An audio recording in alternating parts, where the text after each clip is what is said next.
This video is an open letter to President Donald Trump. My name is Rachid, and people know me by Brother Rachid. As a former Muslim, I just want to say thank you for standing for the truth. Thank you for standing against Islamic extremism and Islamic terrorism. And thank you for naming it what it is, Islamic terrorism, without any political correctness. We need brave people like you.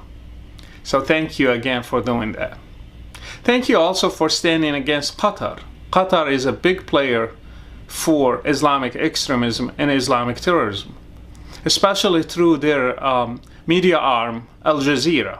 Al Jazeera did a lot of damage, and I lived in Morocco.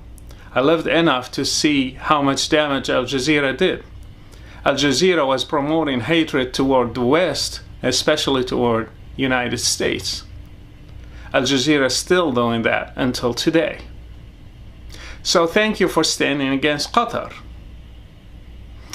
I'm not saying this just by myself, but on behalf of so many former Muslims who were hurt by Islam and Islamic extremism. We want to thank you, but we have also some concerns to express. So allow me, Mr. President, to express our concerns. Our concerns are related to Saudi Arabia. How Saudi Arabia is different than Qatar. Saudi Arabia actually is the biggest player in the region.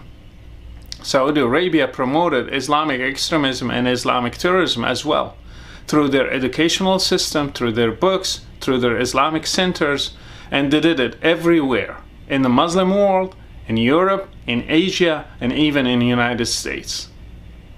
So fighting Islamic extremism and Islamic terrorism through Qatar is not going to help much. It's actually just taking one player out of the game, but leaving the biggest player there, Saudi Arabia.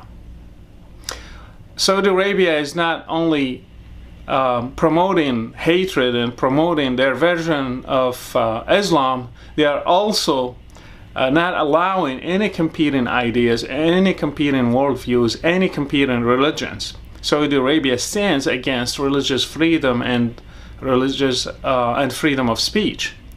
Now, actually, until today, there is a guy named Raif Badawi. He's still in jail. Just by expressing himself on the internet about some doctrines in Islam. He was sentenced to 10 years and 1,000 lashes. And he's still there until this video was done. Saudi Arabia is actually like ISIS when it comes to applying Sharia. They have hand amputation like ISIS.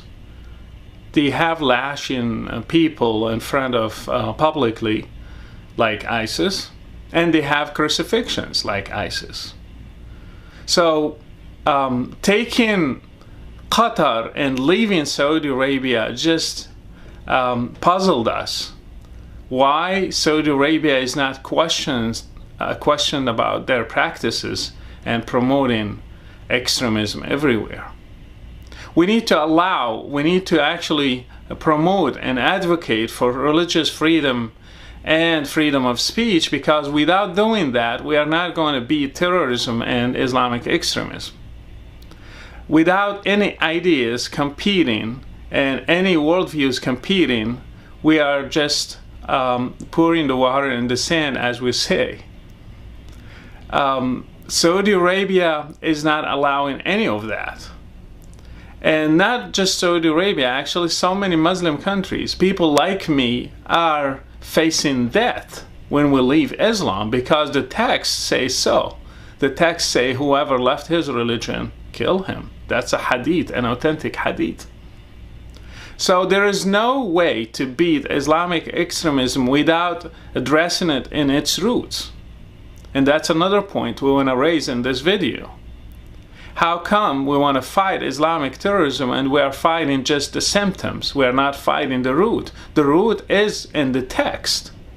For example, hand amputation, it's in the text. It's in Surah 5 and verse 38.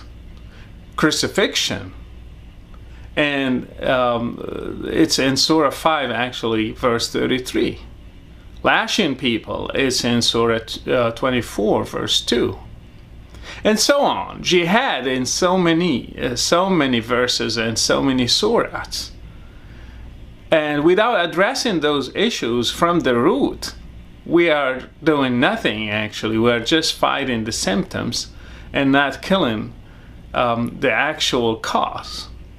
So we have to allow people to express their opinions, to debate, to challenge these ideas and see the best idea win at the end.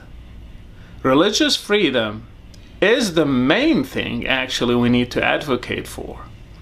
So without doing that, we are not fighting Islamic extremism.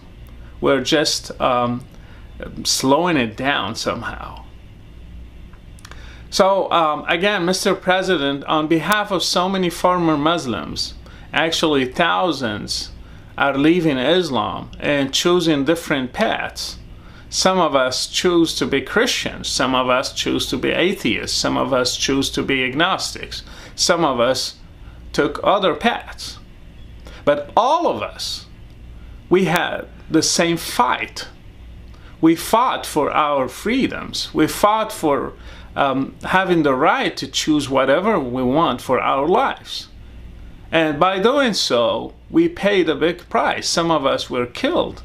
Some of us left their countries, not willingly, by force, because they don't have religious freedom in Muslim countries.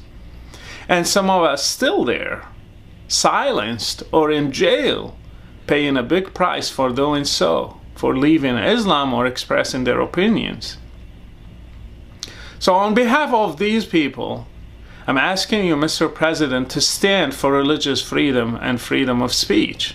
Without doing that, we are not fighting Islamic extremism and Islamic terrorism. So we want to thank you, but we want to ask you to stand and advocate for people like me and for religious freedom and for freedom of speech everywhere, especially in Saudi Arabia. And again, thank you for standing for the truth.